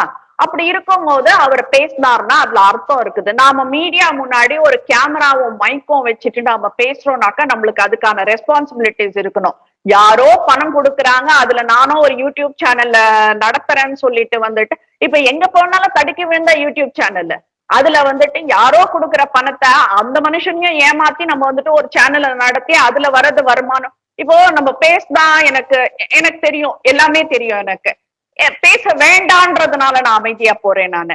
பட் ஆனா இது மேல மேல மேல மேல இந்த மாதிரியே இருக்குன்றப்போ அவ்வளவு ஆத்திரம் வருது. இது சொல்லலாமா கூடாதான்றது கூட எனக்கு தெரியல. ஒரு 2 டேஸ்க்கு முன்னாடி நைட்டே எனக்கு அவர் எடுத்த ஒரு இதோட லிங்க் அனுப்புறாரு, அந்த இன்டர்வியூட லிங்க் எனக்கு அனுப்புறாரு. அந்த டைட்டில் அவ்வளவு கொச்சையா இருக்கு. அப்ப நான் கேட்டேன், திரும்பி நான் மெசேஜ் பண்ணேன், சார் உங்களுக்கு அறிவு இருக்கா இல்லையா, இந்த நேரத்துல இதை அனுப்புறீங்களே, ஒரு டிக்னிட்டி மெயின்டைன் பண்ணுங்க. என்ன ஆபாசமான வார்த்தைகள் போட்டு ஒரு டைட்டில வச்சிருக்கீங்க, டிக்னிட்டி மெயின்டைன் பண்ணுங்கன்றத நான் அவருக்கு மெசேஜ் அனுப்பினேன் நானு. ஆனா அதுக்கப்புறம் அவரு இன்டர்வியூ எடுத்தாரான்னு தெரியாது. நான் அதுக்கப்புறம் எந்த லிங்க்கும் எனக்கு வரல. சோ நீங்க ஒரு பெண்ணுக்கு ஒரு இது லிங்க் அனுப்புறது கூட பார்த்து அனுப்பணும். எப்படி அது நீ என்ன வேணா பேசுவ, நீங்க அவரோட டைட்டில் நீ எடுத்து பார்த்தனா ஒன்னும் கூட ஜேர்னலிசம் சம்பந்தப்பட்டதாவே இருக்காது. இப்ப நான் என்ன சொல்றேன்னாக்கா, நீங்க வேற ப்ரோக்ராமே வேற பண்ணுங்க, சேனலே வேற போடுங்க, மசாலா நட்டுன்னு போட்டு பண்ணுங்க. நீங்க ஏதாச்சும் உங்களை யாரும் கேள்வி கேட்க போறது இல்லை. ஏன்னா இப்ப நம்ம இடம் வளம்ல வெறும் பாலிடிக்ஸ் மட்டும் பண்றோம். அப்ப நம்மளுக்கு இப்ப சினிமா சம்பந்தப்பட்டது பண்ணணும் அப்படின்றப்ப நம்ம என்டர்டைன்மெண்ட்ன்ற ஒரு பிரிவை நம்ம பிரிக்கிறோம். அப்போ இவங்களது என்டர்டைன்மெண்ட்டும் கிடையாது, பாலிடிக்ஸும் கிடையாது. இது ஆபாசம், இது பான் மாத்திக்கோங்கன்றேன் நானு. ஒரு பெண்ணை போட்டு போட்டு போட்டு போட்டு எவ்வளவுதான் அடிப்பீங்க. அதுவும் அந்த குஷ்புவும் கஸ்தூரியும் இவங்க கிட்ட படாத பாடு படுறாங்கன்றதுதான் சொல்லணும். நம்ம அந்த அளவுக்கு கஸ்தூரி பத்தி உங்களுக்கு என்ன தெரியும்னு கேக்குறேன் நான். எனக்கு பர்சனலா தெரியும் கஸ்தூரி. அவங்க எவ்வளவு வலிகளை சந்திச்சுட்டு இருக்காங்கன்றது எனக்கு பர்சனலா தெரியும். உங்களுக்கு எல்லாம் என்னையா தெரியும்? எனக்கு புரியல எதுக்கு குஷ்புவையும் வந்துட்டு கஸ்தூரியும் வந்துட்டு டார்கெட் பண்ணி இந்த இது பண்ணணும். ஆனா வந்துட்டு அவங்க ஒரு சேனல் லான்ச்சுக்கு வந்துட்டு எனக்கும் போன் பண்ணிட்டு அவங்க 2 பேரையும் கொஞ்சம் இன்வைட் பண்ண முடியுமான்னுட்டுன்னு என்ன கேக்குறது. அது எப்படி அது வந்துருவாங்களா? என் பேர் என்ன ஆகும் அந்த இடத்துல? என்ன நம்பி வந்துட்டு 2 பேர் வந்துடுறாங்கப்பா, என் பேர் என்ன ஆகும் அந்த இடத்துல? நானு எல்லா செலிபிரிட்டிஸ் கிட்டயும் ஆகட்டும், பாலிட்டிஷியன்ஸ் கிட்டயும் ஆகட்டும், இன்ன வரைக்கும் வந்துட்டு நானுன்னு சொன்னாக்க, என் பேரு சொன்னாக்க ஒரு மரியாதை இருக்கு. அதிமுக அமைச்சர்கள் கிட்ட கூட ஆகட்டும், இன்ன வரைக்கும் வந்துட்டு இப்ப நான் சொன்ன அண்ணா நட்டுன்னு போன் பண்ணாக்க ரிப்ளை பண்றதுக்கு ஆள் இருக்கு. எனக்கு புரியல இவங்க பண்ணிட்டு இருக்கிறது என்ன, இது பண்ணிட்டு இருக்காங்கன்றது தெரியல. இது அரசியல் சம்பந்தப்பட்டது அந்த மாதிரி விஷயங்கள் எல்லாம் கூட இந்த நடிகைகள் வந்துட்டு ரொம்ப பாதிக்கப்படுறாங்கன்றதுதான் சொல்லணும். இந்த சமந்தாக்கு நடந்த ஒரு விஷயம், சமந்தாக்கும் நாக சைத்தன்யாவுக்கும் வந்துட்டு திருமண வாழ்வு அந்த விவாகரத்து ஆனதுக்கு வந்துட்டு தெலுங்கானா அமைச்சர் ராமராவ் தான் காரணம்னுட்டு அமைச்சர் கொண்ட சுரேகா வந்துட்டு சொன்ன ஒரு கருத்து வந்துட்டு ரொம்ப சர்ச்சையா மாறுச்சு. அந்த அளவுக்கு மாறி இவங்க சமந்தா வந்துட்டு என் பர்சனல் எல்லாம் உங்களோட இதுக்காக பாலிடிக்ஸ்க்கு யூஸ் பண்ணாதீங்கன்னு சொன்னதுக்கு அப்புறம் ஒரு மன்னிப்பு கேட்டாரு, முடிஞ்சு போச்சு, அவ்வளவுதான். அப்ப நீங்க என்னன்னா பேசுவீங்க, பிரச்சனைன்னு வரப்போ ஒரு மன்னிப்பு கேட்டாக்க முடிஞ்சு போயிடுதா? இவர் தெலுங்கானா அந்த ஒரு நிகழ்ச்சி, அதுல சுரேகா என்ன தெரியுமா பேசினாரு? பல பெண்கள் அமைச்சர் KT ராமராவின் அராஜகத்தால் தான் விரைவிலேயே திருமணம் செஞ்சுக்கிறாங்கன்னு சொல்றாரு, சினிமாவை விட்டு விலகுறாங்கன்னு சொல்றாரு. போதை பொருள்களை உபயோகிக்கும் KTR வந்துட்டு பல பார்ட்டிகளை நடத்துறாரு, அந்த பார்ட்டிகள்ல நடிகைகளை தவறா பயன்படுத்தி மிரட்டுறாருன்னு சொல்றாரு. அவராலதான் வந்துட்டு சமந்தாக்கும் நாக சைத்தன்யாவுக்கும் டிவோர்ஸ் வரைக்கும் போச்சுன்னு சொல்றாரு. இதெல்லாம் வந்துட்டு சமந்தா வந்துட்டு என் பேரை இழுக்காதீங்க, இந்த உங்களோட பிரச்சாரத்துக்கும் எனக்கும் என்னையா சம்பந்தம்னுட்டுன்னா அவங்க ஒரு அறிக்கை விட்டதுக்கு அப்புறம் என்ன பண்றாங்க, அது கேஸா போயிடும், அது வேற மாதிரி போயிடும்னுட்டு மன்னிப்பு கேட்கிறாரு. நீங்க நடிகைங்களெல்லாம் என்ன நினைச்சிட்டு இருக்கீங்கப்பா? அவங்களும் மனுஷங்க தான்ப்பா, ரத்தம் இருக்கு. அதே மாதிரியான இதான் இங்கேயும் யூஸ் பண்ணிட்டு இருக்காங்க. விஜய் எதிர்க்க தெரியல, விஜய் அவருடைய பாலிடிக்ஸ் அவர் பண்ற அவருடைய கொள்கைகளை எதிர்க்க தெரியல. ஆனா சம்மந்தமே இல்லாம அவருடைய ஃபேமிலி இஷ்யூஸ் இருக்கிறது, நடுவுல த்ரிஷா அவங்களை இழுத்தாங்க, திடீர்னு கீர்த்தி சுரேஷ் அவங்க தனியா ஒரு கம்பெனி ரன் பண்ணிட்டு இருக்காங்க. அதுக்கு சஞ்சீவ் அவர் வந்து ஹெல்ப் பண்றதா ஒரு தகவல் இருக்காது. அது கூட எனக்கு வந்து கன்ஃபார்மா நான் எதுவும் சொல்ல மாட்டேன். அது கூட எனக்கு அதை பத்தின முழு தகவல் தெரியாது. அவங்க வந்து ரோட்னு சொல்லிட்டு ஒரு கம்பெனி ரன் பண்ணிட்டு இருக்காங்க. அந்த கம்பெனி வேற, அது அவங்களுடைய பர்சனல் இது. அதுல கொண்டு போய் விஜய் வரை கனெக்ட் பண்ணி இவங்க வந்து துணை முதலமைச்சர் ஆயிடுவாங்க, அவங்க விஜய் வந்த துணை முதலமைச்சர் ஆயிடுவாங்கன்னு சொல்லி பேசுறது, இன்னும் கொச்சையா பல விமர்சனங்கள் எல்லாம் முன் வச்சுக்கிட்டு இருக்கிறது, அது கூட எனக்கு வந்து ரொம்ப தவறப்படுது. ஏன்னா கீர்த்தி சுரேஷ் அவங்களுடைய நடிப்பு துறைக்கான பயணம் அப்படிங்கிறது ரொம்ப கடினமான பயணம். அதே மாதிரி த்ரிஷா அவங்க பயணிச்சது ரொம்ப கடினமான பயணம். அவங்க த்ரிஷா அவங்க சந்திக்காத சர்ச்சைகளே கிடையாது. அத்தனையும் மீறி அத்தனையும் தாண்டி அவங்க வந்து எல்லாத்தையும் உடைச்சிட்டு வந்திருக்காங்க. அப்படிதான் பார்க்கணும். கீர்த்தி சுரேஷ் அவங்க ஃபேமிலியில என்னதான் வந்து சினிமா பேக்ரவுண்ட் இருந்தாலும் அவங்களுடைய உழைப்புங்கிறது பெரிய விஷயம். அவங்க ஃபேமிலியில வந்து அவங்க அப்பா டைரக்டர், அவங்க அம்மா வந்து ஆக்ட்ரஸ் அப்படின்னாலும் இவங்க அவங்களுடைய உழைப்பை போட்டாங்க, அதனாலதான் மேல வந்தாங்க. அந்த இடத்த கூட ஃபேமிலி பேக்ரவுண்ட் அவங்க யூஸ் பண்ணது கிடையாது எங்கேயுமே. ஸோ 2 பேருக்குமே 2 பேருடைய உழைப்பு பெரிய விஷயமா இருக்குங்கிறப்போ அந்த இடத்துல அவங்களுடைய உழைப்புக்கு மரியாதை கொடுக்கணும். ஆனா அவங்களையும் கொச்சப்படுத்தி பேசுறது, இந்த பாலிடிக்ஸ்குள்ள ஒருத்தர் வந்துட்டாருன்னா அவர் கூட யாரெல்லாம் நடிக்கிறாங்களோ அவங்களெல்லாம் சேர்த்து வச்சு பேசுறது, கொச்சப்படுத்தி பேசுறது, இதெல்லாம் எந்த வகையான ஜேர்னலிஸ்ட்னு எனக்கு இன்னும் புரியல. ஆனா கேட்டா நாங்களும் ஜேர்னலிஸ்ட்னு சொல்லிட்டு இருக்காங்களே தவிர இது ஜேர்னலிஸ்டுக்கான அறமே கிடையாதுன்னு நான் பாக்குறேன். இல்ல இப்ப நம்ம பேசின அந்த யூடியூபர் கிட்ட கண்டிப்பா நான் ஒண்ணு சொல்லிக்கிறேன், கண்டிப்பா அவர் பாப்பாரு, நான் கண்டிப்பா ஒண்ணு சொல்லிக்கிறேன். நீங்க ஜேர்னலிஸ்ட் கிடையாது சார். இதுக்கு முன்னாடி நீங்க வந்துட்டு என்ன பண்ணிட்டு இருந்தீங்க, யார்கிட்ட பண்ணிட்டு இருந்தீங்கன்றதெல்லாம் எனக்கு தெரியும் நல்லாவே. ஏன்னா நானும் வந்துட்டு என்ன பேச சொல்லியிருக்கீங்க, அவர்கிட்ட நான் பேசியிருக்கேன் நானு. சோ இன்னும் வந்துட்டு நிறைய விஷயங்கள் இப்ப நீங்க அந்த உங்க யூடியூப் லான்ச் அப்ப வந்துட்டு நிறைய விஷயங்கள் நடந்தது, எல்லாமே எனக்கு தெரியும். சோ இன்னும் பெண்களை பற்றி தவறாக கொச்சையாக பேசினால் நான் பேச வேண்டி இருக்கும்ன்றத வந்துட்டு நான் எனக்கு ஒரு விஷயம் நான் வந்து பாயிண்ட் அவுட் பண்ணணும்னு விரும்புறேன். 2015 நினைக்கிறேன், ஜெயா டிவியில ஒரு ஷோ போயிட்டு இருந்தது. ஒரு காமெடி ஆக்டர் இந்த ஷோ ரன் பண்ணிட்டு இருந்தாரு. அவருக்கும் வடிவேலுக்கும் இப்போ ஒரு சர்ச்சை போயிட்டு இருக்குன்னு வச்சுக்கோங்களேன். அவர் ஒரு கேஸ் போட்டு, வடிவேல் ஒரு கேஸ் போட்டு சர்ச்சை போயிட்டு இருக்கு. நான் அவர் பேரை இழுக்க விரும்பல, ஏன்னா அவருக்கு எனக்கு நல்லா தெரிஞ்ச ஒரு அண்ணா. ஸோ அதனால பேரை எடுக்க விரும்பல. அவர் மறைந்த கேப்டன் விஜயகாந்த் அவரை கிண்டல் பண்ணி ஒரு ஷோ ஒன்று பண்ணியிருந்தாரு. உடனே பாய்ஸ் கார்டன் கால் வந்துச்சு, நீங்க எப்படி பண்ணலாம், அவர் ஆப்போசிஷன் லீடர், மரியாதைக்குரிய ஒரு லீடர், நாங்க பொலிட்டிக்கல் ரீதியாக விமர்சிக்கிறது வேற, நீங்க அவரை ஒரு ஷோல விமர்சிக்கிறதுங்கிறது வேற, அது தவிர்க்கணும் அப்படின்னு சொல்லி அந்த ஷோவே கேன்சல் பண்ணாங்க. பாய்ஸ் கார்டன் உடனே கால் பண்ணி இந்த ஷோவை ஸ்டாப் பண்ணி கேன்சல் பண்ணாங்க, இனிமே அந்த ஷோ கூடாது அப்படின்னு. ஸோ அந்த அளவுக்கு மரியாதை கொடுக்க வேண்டிய இடத்துல பலரை வச்சிருக்காங்கன்னு நான் பாக்குறேன்.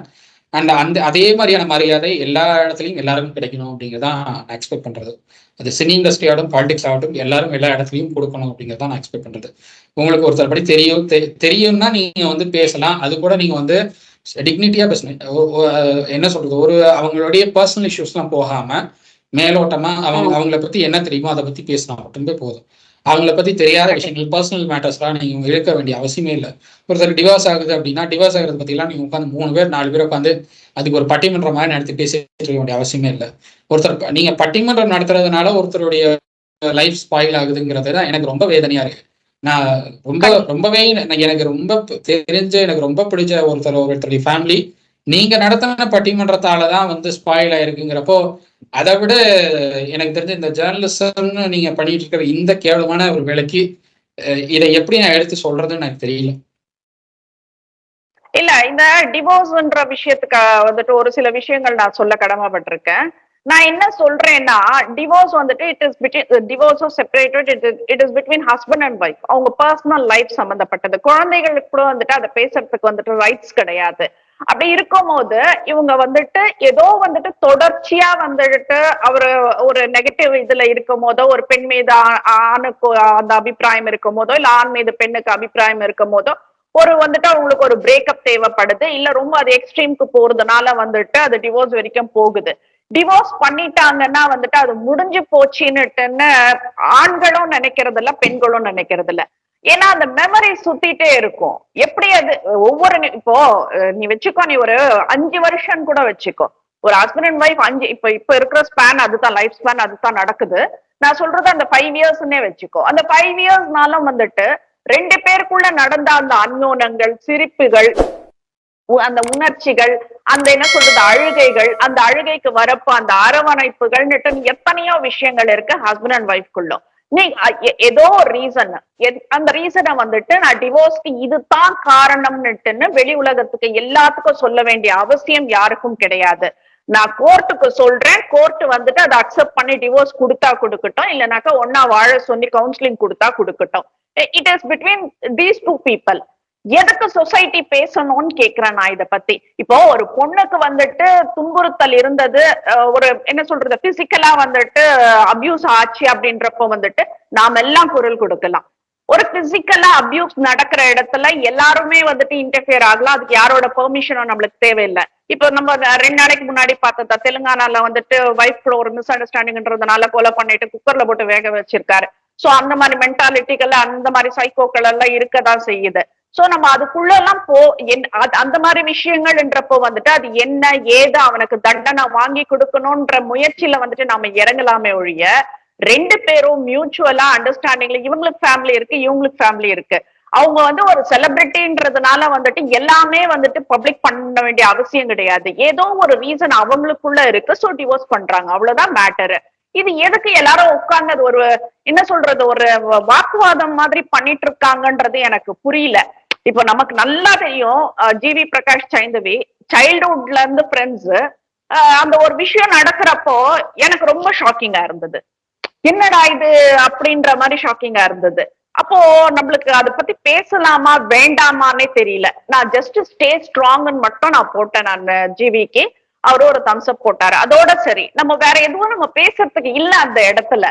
சோ நம்ம எல்லா விஷயத்திலயும் நம்ம மூக்க நுழைச்சி அடுத்தவங்க வாழ்க்கையில என்ன நடக்குதுன்னே தெரியாது.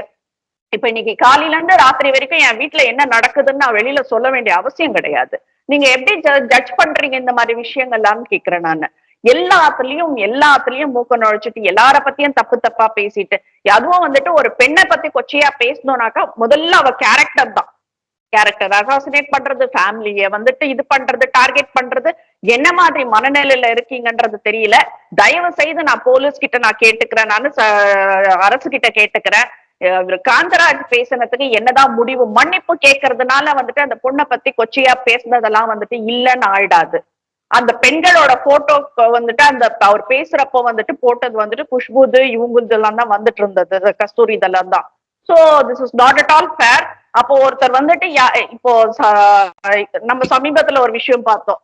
ஒருத்தர் வந்துட்டு ஏதோ நான் அங்க குடிச்சிட்டு பீச் கிட்ட இருக்கிறப்ப போலீஸ் அவங்கள போன்னு சொன்னாக்கா எனக்கு டெபுட்டி சிஎம் தெரியும் அப்படின்னுட்டு எல்லாம் பேசினாரு. அதுக்கப்புறம் உள்ள உட்கார வச்சு அடிச்சதுக்கு அப்புறம் வந்துட்டு இல்ல நான் சும்மா பேரை யூஸ் பண்ணிக்கினேன் அப்படின்னுட்டுன்னு சொல்றாரு. சோ இந்த மாதிரி ஒவ்வொருத்தரும் வந்துட்டு எனக்கு டெபுட்டி சிஎம் தெரியும், சிஎம் தெரியும்னுட்டு பெண்களை பற்றி ஆபாசமாக பேசி கொண்டிருந்தால் அப்ப பெண்களுக்கு எதிரான இந்த சட்டங்கள் எல்லாம் வந்துட்டு எதுக்காக இது திருத்தம் செய்யணும்ன்றதுதான் நான் கேட்கிறேன். நான் அது பாட்டுன்னு ஒரு மூலையில இருந்துட்டு போட்டோம். எப்படி ஃபைல்ஸ் எல்லாம் ஒரு மூலையில இருக்கோ அந்த மாதிரி அது பாட்டுன்னு ஒரு மூலையில இருந்துட்டு போகட்டும்ன்ற. ரொம்ப வலிக்குது பெண்களை பற்றி இந்த சமுதாயம் பேசும் வார்த்தைகள். பெண்களை துரத்தி அந்த பொண்ணை வந்துட்டு வாழவே விடுறது இல்ல. ஏதாச்சும் ஒண்ணு பண்ணிட்டே இருக்குது. அவ கொஞ்சம் ஒரு ஸ்டெப் மேல போயிட்டா போதும், அது எப்படி அவ ஏறிடலாம் மேல அப்படின்னுட்டு அடிச்சு இப்ப நடிகைகளே கூட ஆகட்டும் அந்த மாதிரி வந்துட்டு ஒரு இதெல்லாம் பண்ணிட்டு இருக்கிறது. அதுவும் இந்த மீடியான்ற பேரை யூஸ் பண்ணிட்டு இந்த மாதிரி யூடியூப் சேனல்ஸ். அவர் வந்துட்டு ஜேர்னலிஸ்ட் கிடையாது, திரும்ப நீ ஜேர்னலிஸ்ட் சொல்லாத, அவர் ஜேர்னலிஸ்ட் கிடையாது, அவர் ஆங்கரு. சோ அது வந்துட்டு அது திரும்ப அவர் பண்ணிட்டு இருக்கிறது நல்லா இல்ல. இப்ப என்ன ஒரு 2-3 நாளைக்கு முன்னாடி நடந்த இன்சிடென்ட் தான் நான் உனக்கு சொன்னேன். மறுபடியும் இது போல இருந்தால் நானே கூட கேஸ் ஃபைல் பண்ணலாம். சோ எனக்கு விஷால் மேட்டர் பத்தி நம்ம பேசணும். விஷாலை பத்தி என்ன தெரியும்னு அவரு பேசிட்டு இருக்காங்க அப்படின்னு தெரியல. அஃப்கோர்ஸ் ட்ரிங்க்ஸ் குடிக்கலங்கிறதெல்லாம் ஒருத்தருடைய தனிப்பட்ட விஷயம், அதுக்குள்ள நம்ம போக வேண்டிய அவசியம் இல்லைன்னு நான் பார்க்குறேன். பட் விஷாலோடைய கேரியர் அப்படிங்கிறது அதுவும் சவாலான ஒரு கேரியர் தான் நான் பார்க்குறேன். ஏன்னா அவர் கலந்து வந்த பாதைகள் ரொம்ப சவாலான பாதைகள். அண்ட் இப்போ அவர் போட்டுட்டு இருக்கிற எஃபர்ட்ஸ், குறிப்பா அந்த நடிகர் சங்கம் கட்டிடத்துக்கு அவரும் கார்த்தியும் போட்டுட்டு இருக்கிற எஃபர்ட்ஸ் ரொம்ப பெரிய விஷயம். ஏன்னா நான் பர்சனலா தெரிஞ்சுக்கிட்ட விஷயம், நான் ஒன்ஸ் மனோபாலா சார்ட்ட நான் பேசிட்டு இருக்கும்போது மனோபாலா சார் என்கிட்ட ரொம்ப ஓப்பனா சொன்னாரு, நடிகர் சங்கம் பில்டிங் கட்டுறதுக்கு விஷாலும் கார்த்தியும் ரொம்ப சிரமப்பட்டு இருக்காங்கடா அப்படின்னாரு. கார்த்தி ஃபண்ட்ஸ் கலெக்ட் பண்ணிட்டு இருக்காரு, விஷால் அந்த ஸ்ட்ரக்சர் எப்படி ரெடி பண்ணலாம், என்ன மாதிரி பில்டிங் கட்டலாம் அப்படிங்கிறதெல்லாம் பார்த்து மேனேஜ் பண்ணிட்டு இருக்காங்க. 2 பேரும் தான் அந்த விஷயத்திலே ரொம்ப கான்சன்ட்ரேட் பண்ணிட்டு இருக்காங்க அப்படின்னு சொல்லி ரொம்பவே ஒரு 2-3 இயர்ஸ் ஆச்சு நாங்கள் அதை பேசி. ஸோ அப்போ சொன்ன விஷயம் இது. விஷாலுடைய கேரியர் அப்படின்னா அவர் கம்ப்ளீட்டா அவருடைய நடிகர் அப்படிங்கிற அந்த இடத்துக்கு வரதுக்கு அவர் ரொம்பவே கஷ்டப்பட்டு இருக்காருன்னு தான் பார்க்கணும். ஏன்னா ரொம்ப ஈஸியாலாம் அவருக்கு அந்த சான்ஸ் அமையல விஷாலுக்கு. அதுவே ரொம்ப கஷ்டப்பட்டு சொல்லிடலாம், ஈஸியாக சொல்லலாம். அவங்க அப்பா சினிமா பேக்ரவுண்ட் இருக்கு அவங்க அப்பாவுக்கு, ஸோ அதனால ஈஸியா வந்துட்டாங்க அப்படின்னு சொல்லிடலாம். நீங்க இதே தான் விஜய் அவர்களுக்கும் சொல்லுவாங்க, அவங்க அப்பா சினிமா பேக்ரவுண்ட்ல இருந்தாரு, ஸோ அதனால ஈஸியா வந்துட்டாங்க. அப்படிலாம் கிடையவே கிடையாது. சினிமா பேக்ரவுண்ட்ல இருக்காங்கிறதுக்காக உடனே ஒருத்தர் நடிகராக்கி எந்த ப்ரொடியூசரும் பணத்தை போட்டு செலவு பண்ணி உட்கார வைக்க மாட்டாங்க ஹீரோவா. அதெல்லாம் அவ்வளோ ரிஸ்க் எடுக்கிறதுக்குலாம் எந்த ப்ரொடியூசரும் தயாராகவும் இருக்க மாட்டாங்க. முதல்ல அப்படி ரிஸ்க் எடுக்கணும்னா அப்பாவே பணத்தை நீங்களே போட்டு நீங்களே பண்ணிக்கோங்கன்னு போயிடுவாங்க எல்லா ப்ரொடியூசர்ஸும். பட் ரிஸ்க் எடுத்து பண்றாங்க அப்படின்னா அந்த டேலண்ட்டுக்கு மரியாதை கொடுக்குறாங்க அப்படின்னு தான் நம்ம பார்க்கணும். ஸோ அந்த இடத்துல விஷாலுடைய டேலண்ட்டுக்கு மரியாதை கொடுத்தாங்க. விஷால் அவருடைய நடிப்பாகட்டும் அவருடைய ஆக்ஷன் ஸ்டன்ஸ்க்கு தான் அவர் பெரிய ஒரு ப்ளஸ்ஸை பார்க்கப்பட்டது. அவருடைய ஆக்ஷன் ஸ்டன்ஸ் தான் அதுக்கு தான் ரொம்ப எஃபர்ட்ஸ் போடுவார் அப்படின்னு சொல்லி அந்த பீரியட்ல பார்க்கப்பட்டது. இப்போ நடிப்பும் சரி ஆக்ஷன் ஸ்டன்ஸும் சரி ரெண்டுமே சமமா அவர் போயிட்டு இருக்காருன்னு பார்க்க முடியாது. அவருடைய ஹெல்த் பத்தி எல்லாம் நீங்க பேச வேண்டிய அவசியம் இல்லை. அவரே அதுக்கு ஒரு விளக்கம் கொடுத்துட்டாங்க. அவங்க டாக்டர் சைட்ல இருந்து ஒரு விளக்கம் கொடுத்துட்டாங்க. வைரல் ஃபீவர்னால அஃபெக்ட் ஆயிருக்காரு. வைரல் ஃபீவர் சென்னையில எல்லாருக்குமே வந்துட்டு இருக்கு. எல்லாருமே வைரல் ஃபீவர்ல அஃபெக்ட் ஆயிருக்காங்க. ஒரு ஹாஸ்பிட்டல் போனோம்னா 200ல இருந்து 250 கேசஸ் வைரல் ஃபீவர்ல தான் வந்துட்டு இருக்கு. டாக்டர்ஸே ரொம்ப ஆச்சரியப்படுறாங்க, இவ்வளவு வைரல் ஃபீவர்ஸ் எப்படி வருது, எங்க இருந்து வருது அப்படின்னு சொல்லி. சுகாதாரத்துறையிட்ட இதுக்கான பதிலே கிடையாது. சுகாதாரத்துறை இதை நீங்க ஃபேஸ் பண்ணிக்கோங்க அப்படின்னு சொல்லி டாக்டர்ஸ்க்கு என்ன சப்போர்ட் பண்ண முடியுமோ அதெல்லாம் சப்போர்ட் பண்றோங்கிற இடத்துல இருக்காங்க தவிர எதனால இந்த வைரல் ஃபீவர் வருதுங்கிற சுகாதாரத்துறைக்கு தெரியல. அப்படிதான் டிபார்ட்மெண்ட் ரன் ஆயிட்டு இருக்குன்னு பார்க்க முடியுது. ஸோ அதனால நீங்க வந்து விஷாலுடைய ஹெல்த் அப்டேட் என்னங்கிறது தெரிஞ்சுக்காம நீங்களா ஒண்ணு பேசலாம். அவர் வந்து குடிச்சதுனாலதான் இப்படி இருக்காரு. அவர் குடிச்சாருன்னு முதல்ல உங்களுக்கு தெரியுமா? இல்ல அவர் வந்து அவரை குடிச்சதுனாலதான் இப்படி ஆயிருக்காருன்னு உங்களுக்கு எந்த டாக்டர் சொன்னாரு? எதுவுமே இல்லை. நீங்களா இஷ்டத்துக்கு பேசுறது வந்து என்ன பொறுத்தவரை ரொம்பவே தப்பான விஷயம். அண்ட் விஷாலோடைய கெரியரை வந்து இது ரொம்பவே எஃபெக்ட் பண்ணும். நீங்க பேசுறது ஒவ்வொரு வார்த்தைகளும் வந்து ஒருத்தருடைய கெரியரை ரொம்பவே அஃபெக்ட் பண்ணும். அது பெண்களா இருந்தாலும் சரி, ஆண்களா இருந்தாலும் சரி, அவங்களுடைய கெரியரும் அவங்களுடைய லைஃபும் ரெண்டுமே அஃபெக்ட் பண்ணக்கூடிய ஒரு இடத்துல தான் இருக்கு. விஷாலுக்கு இன்னும் லைஃபே இன்னும் இதாகல. லைஃபே இன்னும் இனிமே தான் அவருக்கு வந்து ஒரு லைஃபே இருக்கு. அப்படிங்கிறப்போ நீங்க பேசுற ஒவ்வொரு வார்த்தையும் அவருடைய லைஃபை ரொம்ப அஃபெக்ட் பண்ணக்கூடிய இடத்துல இருக்கு. ஸோ அப்படிங்கிறப்போ அவர் அடுத்த லெவலுக்கு அவருடைய லைஃப்ல அடுத்த லெவலுக்கு போகணுங்கிறப்போ நீங்க பேசுற ஒவ்வொரு வார்த்தையும் அதை வந்து தடை பண்ணும். அதை வந்து ரொம்பவே ஹார்ம் பண்ணக்கூடிய ஒரு விஷயமா இருக்கும். ஸோ அதனால அந்த இடத்துல வந்து நாசர் அவர்கள் புகார் கொடுத்ததெல்லாம் எனக்கு தெரிஞ்சு ரொம்ப நல்ல விஷயம். அவர் வந்து அந்த இனிஷியேட்டிவ் எடுத்திருக்காரு அப்படிங்கிறது ரொம்ப நல்ல விஷயமா நான் பாக்குறேன். பட் ஆக்ஷன் எடுக்க மாட்டேங்கிறாங்க. அதுதான் ஏன் அப்படிங்கறது எனக்கு இன்னும் புரியல. ஒரு ஆக்ஷன் எடுக்க மாட்டேங்கிறாங்க.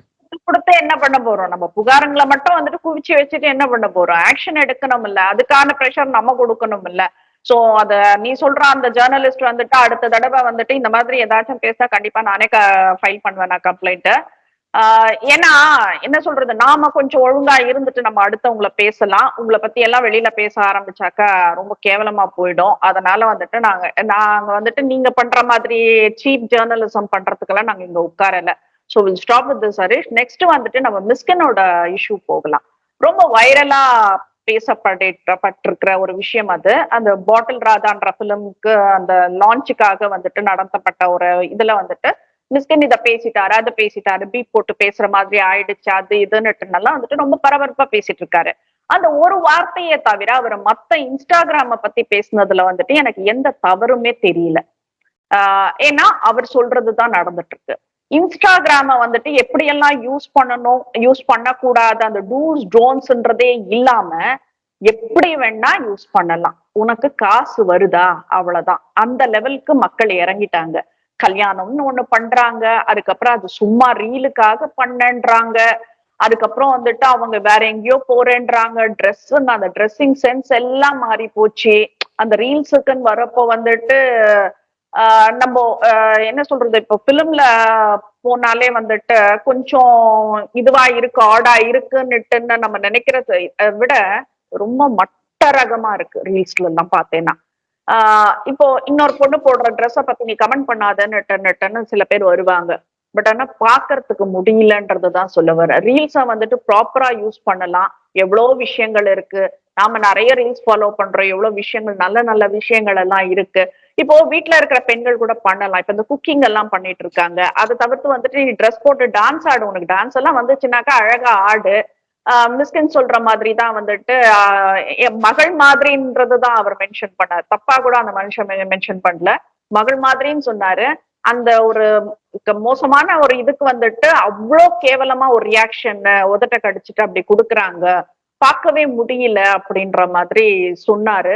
எனக்கு அது வந்துட்டு அவரு சொன்னதுல எதுவுமே வந்துட்டு மிகைப்படுத்தி சொன்ன மாதிரி எல்லாம் கிடையாது. What is happening in Insta வந்துட்டு அவர் அப்படியே சொல்லியிருக்காருன்றதை தான் பார்க்க முடிஞ்சது. ஸோ நம்மளே வந்துட்டு ஆக்சுவலி நான் உனக்கு சொல்லலாம் நினைச்சேன், இன்ஸ்டா ரீல்ஸை பத்தி எல்லாம் ஒரு நாள் பேசலாம் அப்படின்னு சொல்லிட்டு மிஸ்கின் ஸ்டார்டட்ன்ற மாதிரி தான் சொல்லுவேன் நானு. அவர் இன்ஸ்டா ரீல்ஸை பத்தி ரொம்ப அழகா புட்டு புட்டு புட்டு வச்சாரு. What all is side is fact, it is happening. யாரு வந்து அதுக்கு அப்ஜெக்ஷன் சொன்னாலும் இல்ல வந்துட்டு மிஸ்கின் பேசுனதெல்லாம் தப்பு தப்பு தப்புன்னுட்டு இது பண்ணாலும் வந்துட்டு, ஏன்னா சினிமாக்கள்லயே வந்துட்டு ஆபாச வார்த்தைகள் எல்லாம் சர்வசாதாரணமா போட்டுட்டு இருக்காங்க. இன்னும் இந்த வெப் சீரிஸ்க்குன்னு போனாக்கா அதுக்கு இதுவே கிடையாது. வெப் சீரிஸ்ல எல்லாம் இன்னும் நீ சொல்லவே தேவையில்லை, எவ்வளவு கேவலமா பேச முடியுமோ அன்பார்லிமெண்டரி வேர்ட்ஸ் எல்லாம் சேர்த்து போட்டுட்டு இருக்காங்க. அப்படி இருக்கும் போது மிஸ்கின் வந்துட்டு வாய் தவறியும் சொல்லியிருக்கலாம். ஏதோ சம்திங் அது பீப் ஆயிடுச்சு. அது ஓகே. இப்ப நான் ஜஸ்டிஃபை பண்றதுக்கு எல்லாம் வரல, இல்ல அது கரெக்ட்னு சொல்றதுக்கும் வரல. அது பேசுனது அது தப்பு தான், ஓகே. பட் அதை தவிர்த்து எவ்வளவு நல்ல விஷயங்கள் சொல்லியிருக்காரு. ஏன் நம்ம அதை எடுத்துக்க மாட்டோம்ன்றதுதான் கேட்கிறேன். நம்ம எது நெகட்டிவா இருக்கோ அதை மட்டும் ஏன் போய் ஸ்டிக் பண்ணணும்னு கேட்கிறேன் நானு. பாசிட்டிவ் விஷயங்கள் நிறைய சொல்லியிருக்காரு. Let's talk about all these. ஒரு விழிப்புணர்வு கொடுங்க ரீல்ஸ் பண்றவங்களுக்கு. இப்போ எனக்கு தெரிஞ்ச ஒரு டைரக்டர் ஒரு ஏதாச்சும் ரீல்ஸ் எல்லாம் பார்த்துட்டு வந்துட்டு போஸ்ட் போடுவாரு ஃபேஸ்புக்ல. அப்போ அதெல்லாம் போட்டுட்டு இந்த இந்த இது நல்லா இருக்கு அது நல்லா இருக்குன்னுட்டு ஏதாச்சும் ஒண்ணு ஷேர் பண்றப்போ நானே சும்மா கிண்டலா போய் கேட்டேன் நானு. ஏன் சார் நான் எவ்வளவு விஷயங்கள் நான் போட்டுட்டு இருக்கேன் என்னோட Facebookல, நீங்க ஒண்ணு கூட ஷேர் பண்ணது இல்ல, இந்த ரீல்ஸ் எல்லாம் போயிட்டு ஷேர் பண்றீங்க, இது என்ன அவ்வளவு நல்லா இருக்கானா? ஐயோ நீ அப்படி எல்லாம் எடுத்துக்கிற, இது வந்துட்டு ஏதாச்சும் நம்ம படத்துக்கு யூஸ் ஆகுமான்னு பாக்குறதுக்காக நான் அந்த ரீல்ஸ பாக்குறேன்னுட்டுன்னு சொன்னாரு. தட்ஸ் ஃபைன், அது ஆக்டிங்காக பாக்குறாங்கன்றப்போ வந்துட்டு அது வேற விஷயம் அது. ஆனா வந்து இது ரொம்ப ஆக்டிங்னாக்கா நீங்க வந்துட்டு நடிக்கிறதுக்கு வரீங்களா இல்ல ஆபாச நடிகையா வரணும்னு வரீங்களான்றதுதான் மேட்டர்ஸ். அந்த ஃபேஸ் எக்ஸ்பிரஷன் இப்போ நாம சொல்றது வந்து நிறைய பேரை பார்த்திருக்கோம், ரொம்ப கியூட் எக்ஸ்பிரஷன்ஸ் எல்லாம் கொடுத்துருக்காங்க. அந்த இப்ப என்ன சொல்றது, ரேவதி எல்லாம் நடிக்கலையா?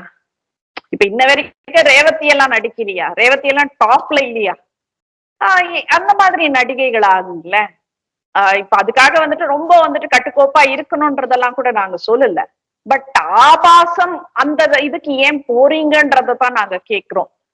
சோ பெண்மைக்கு கொஞ்சம் மதிப்பு கொடுத்தா பெட்டரா இருக்கும் அப்படின்றதுதான் என்னோட இது. So your opinion Harish.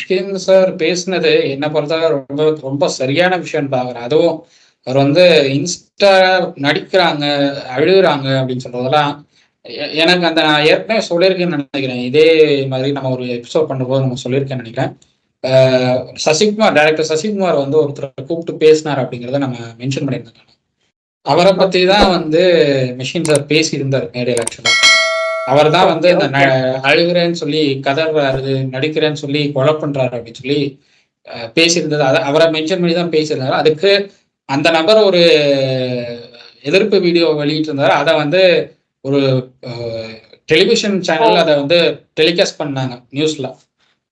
மிஷ்கினுக்கு எதிர்ப்பு தெரிவித்த இவர் அப்படின்னு சொல்லி ஒரு டெலிகாஸ்ட் பண்ணாங்க. அதுலயும் கூட அவங்க இவரை தான் கிண்டல் பண்ணாங்க. தன்னைத்தானே வாட்டர்மெலன் ஸ்டார் என கூறிக்கொள்ளும் நபர்னு சொல்லி இவரை கிண்டல் பண்ணாங்க. இவருக்கு அது தெரியல. ஆனா இவர் வந்து மிஷ்கின கேள்வி கேட்டுட்டாருங்கிற விஷயம் இவருக்கு பெருசா இருக்குன்னு இவர் ஷேர் பண்ணிட்டு இருந்தாரு. ஓகே, அதுக்குள்ள நம்ம போக விரும்பல. நான் நீங்க வந்து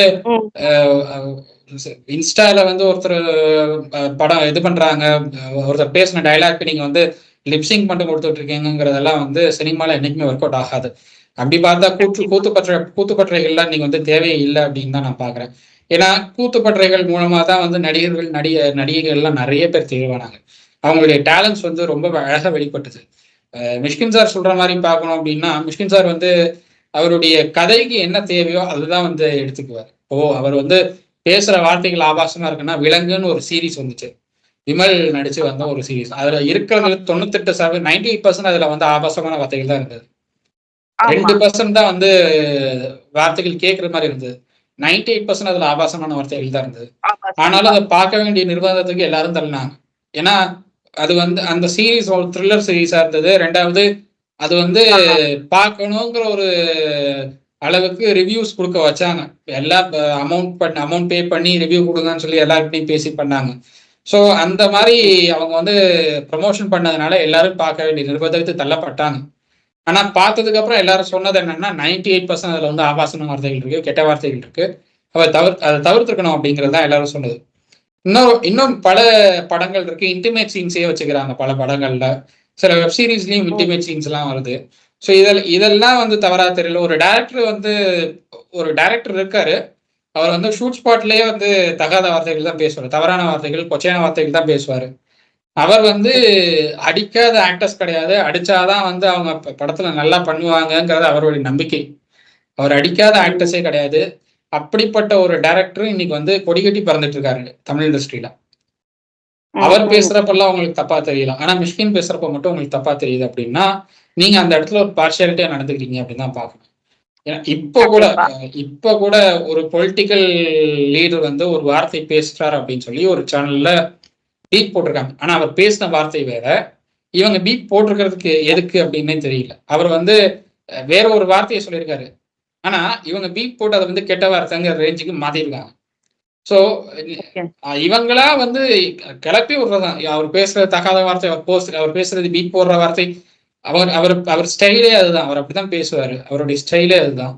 இளையராஜா வந்து இந்த போதை ஏத்துறதுல இளையராஜோட இசை வந்து முதன்மையான இடத்துல இருக்குன்னு சொல்றாரு. உண்மைதான், யாரும் அதை மறக்க மாட்டாங்க. இளையராஜாவுக்கு அது மறக்க அதான். மாட்டாரு. என்னோட ஆமா. இசை ஒருத்தருக்கு போதை வரவழைக்கிற அளவுக்கு ஒருத்தருக்கு வந்து பிடிச்சிருக்கு அப்படின்னா அது என்னுடைய நான் போடுற இசைக்கு அது ஒரு பெருமை அப்படின்னு இளையராஜா. அவரே அதை மறுக்க மாட்டாரு. அப்படிங்கிறப்போ ஆமா. அந்த இடத்துல மிஷ்கின் சார் என்ன தப்பு பண்ணாரு எனக்கு தெரியல. அவர் பேசின வார்த்தைகள்லாம் அது இயல்பா அவர் பேசுனது. எங்கேயுமே வந்து தவறான வார்த்தைகள் பேசல அப்படின்னு தான் நான் பார்க்குறேன். அந்த இந்த மாதிரியான என்ன சொல்றது ட்ரெய்லர் லான்ச் ப்ரெஸ் மீட்டுக்கெல்லாம் வந்து நீங்க குழந்தைகளை கூட்டிட்டு போக வேண்டிய அவசியமே கிடையாதுன்னு நான் சொல்லுவேன். குழந்தைகளை கூட்டிட்டு போறது, நாங்க வந்து வீட்டில் இருக்கிறவங்க நாங்க கூட்டிட்டு போகணும்னு சொல்றது. நீங்க வந்து ப்ரெஸ் மீட்னா ப்ரெஸ் ஆளுங்க மட்டும்தான் உள்ள போகணும். ப்ரெஸ் ஆளுங்க அவங்க ஃபேமிலியை கூட்டிட்டு போறதெல்லாம் எதுக்கு ப்ரெஸ் மீட்டுக்கு எதுக்கு ஃபேமிலியை கூட்டிட்டு போகணும் நீங்க? சோ அந்த இடத்துல வந்து நீங்க தான் தப்பு பண்றீங்க. எதுக்கு ஃபேமிலியை கூட்டிட்டு போகணும்னு ஒரு தெரிஞ்சுக்கணும் நீங்க. படத்துக்கு கூட்டு போறீங்கனாலும் யூக்கு தான் அலோவ் பண்ணுவாங்க. யூ வரைக்கு வந்து நீங்க வந்து ஃபேமிலியோட தான் வரணும். ஏவா இருந்துச்சுன்னா கம்ப்ளீட்டா அலௌடு கிடையாது. அண்டர் 18ல இருக்கவங்களுக்கு. அலோ பண்றது இல்ல. ஆமா. இப்ப ரொம்ப ஸ்ட்ரிக்ட் ஆயிடுச்சு.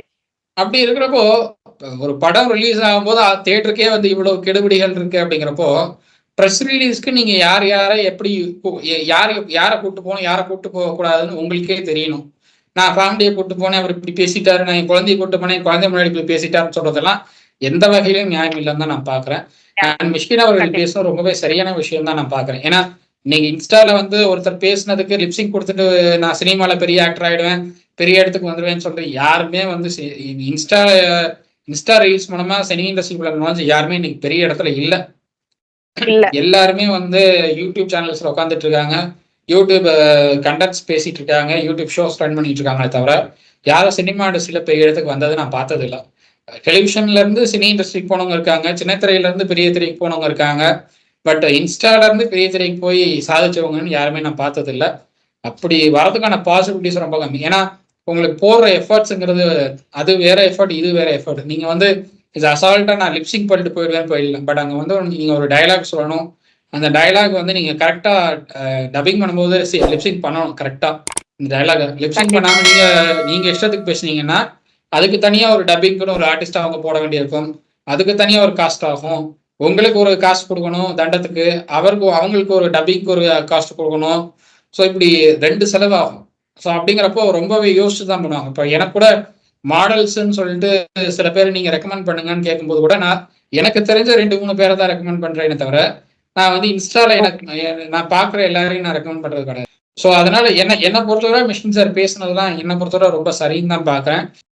கண்டிப்பா. இது ஃபாஸ்ட் ஃபுட் யுகம்ன்றதுனால வந்துட்டு நம்ம எல்லாம் ஃபாஸ்டா லைஃப் எல்லாம் கூட முடிஞ்சிட்டு இருக்குது. இந்த மாதிரி நேரத்துல நம்ம வந்துட்டு ஒரு நெகட்டிவ் விஷயத்திலேயே ஸ்டிக் ஆகாம அவர் சொன்ன அந்த ஒரு வார்த்தையே பிடிச்சிட்டு இருக்காம அடுத்து அவர் சொன்ன அவர் ஒரு 5 நிமிஷத்துக்கு அதுக்கப்புறம் 5-10 நிமிஷத்துக்கு பேசினதெல்லாம் வந்துட்டு ரொம்ப சுவாரஸ்யமான விஷயங்கள், ரொம்ப அறிவுபூர்வமா சிந்திக்க வேண்டிய விஷயங்கள் எல்லாம் பேசியிருக்காரு. இந்த ஒரு வார்த்தைக்காக அத்தனையும் வந்துட்டு இழக்க வந்துட்டு நாங்க தயாரா இல்ல. சோ வாட் ஆல் மிஸ்கின் பேசினாரோ வந்துட்டு எல்லாம் கரெக்டா தான் பேசினாரு எங்களை பொறுத்த வரைக்கும். அந்த ஒரு வார்த்தையை தவிர, அந்த வார்த்தையை நான் நியாயப்படுத்தல, அந்த வார்த்தையை தவிர த சேம் திங் வந்துட்டு நம்ம இந்த இதை பத்தி பேசணும், காந்தராஜ் இஷ்யூ பத்தி பேசணும். கண்டிப்பா வந்துட்டு போலீஸும் சட்டமும் வந்துட்டு நடவடிக்கை எடுக்கணும்ன்றதை நாங்க தயவு செய்து கேட்டுக்கிறோம். நானு பெண்கள் சார்பாக வந்துட்டு நான் இந்த கோரிக்கையை நான் வைக்கிறேன். கண்டிப்பா இதுக்கு ஆக்ஷன் எடுத்தே ஆகணும். அந்த நீ சொன்ன ஜேர்னலிஸ்ட பத்தி இன்னொரு விஷயம் நான் சொல்லல, அந்த இதுலயே கண்டினியூட்டில சொல்ல மறந்துட்டேன். அவர் ஏணி அந்த ஏறி வந்த ஏணின்னு ஒண்ணு இருக்கு இல்லையா, ஒரு டாக்டர் கிட்ட அவர் ஒர்க் பண்ணாருன்னுட்டு சொல்லிட்டு இருந்தா இல்லையா, அந்த டாக்டர் இறந்தப்போ வந்துட்டு அவர்கிட்ட எந்த வருத்தமும் இல்ல. அதுல நான் அந்த டாக்டர் கிட்ட ஒரு வாட்டி பேசினேன். நான் பதட்டப்பட்டு நியூஸ கேட்டு பதட்டப்பட்ட ஒரு பிஏக்கெல்லாம் கால் பண்ணி என்ன ஆச்சு சார் அப்படின்னுட்டாரு. உண்மையா சார் நியூஸ் அப்படின்ற மாதிரி நான் பதட்டப்பட்டேன். பட் அவரோட இதுல போய் பார்த்தேன், ஒரு ஆழ்ந்த அனுதாபங்கள் கூட இல்லாம இருந்ததை பார்க்க முடிஞ்சது. சோ அந்த ஆளும் கட்சி வந்துட்டு உங்களுக்கெல்லாம் அவர் சப்போர்ட் பண்ணல, யூஸ் பண்ணிக்கிறாரு. அடுத்தது எதனா வரப்ப அவர் அதை யூஸ் பண்ணிக்குவாரு. சோ இதெல்லாம் ஒரு இது இல்ல. பட் எனக்கு தெரிஞ்சு இப்ப ஆளும் கட்சி எல்லாம் வந்துட்டு எந்த சப்போர்ட்டும் அவருக்கு பண்ணல. அவர் சும்மா ஏதோ சொல்லிட்டு சுத்திட்டு இருக்காரு, அவ்வளவுதான். அதை ஏதோ கொஞ்சம் உப்பேத்திட்டு இருக்காரு, அது அவ்வளவுதான் விஷயமே. அது ஏன்னா நம்ம கிட்ட இருந்து பார்த்த ஆள் நானு. சோ என்னை விட வந்துட்டு அதிகமா அடுத்தவங்களுக்கு தெரியுமான்றது எனக்கு தெரியல. we know what all is happening there அப்படின்றது தெரியும். சோ இன்னும் பெண்களை பற்றி கொச்சையாக பேசினால் என்ன சொல்றது, நான் ஒரு கம்ப்ளைண்ட் ஃபைல் பண்ற மாதிரி ஆயிடும் மறுபடியும் அப்படின்றத மென்ஷன் பண்ணிக்கிறேன். அந்த மறுபடியும் அர்த்தம் வந்துட்டு அப்புறமா தெரிய வரும். இன்னொரு டாபிக் எடுத்து பேசலாம் வேற ஒரு நாள்ல. அதுவரை நன்றி. தேங்க்யூ ஹரிஷ்.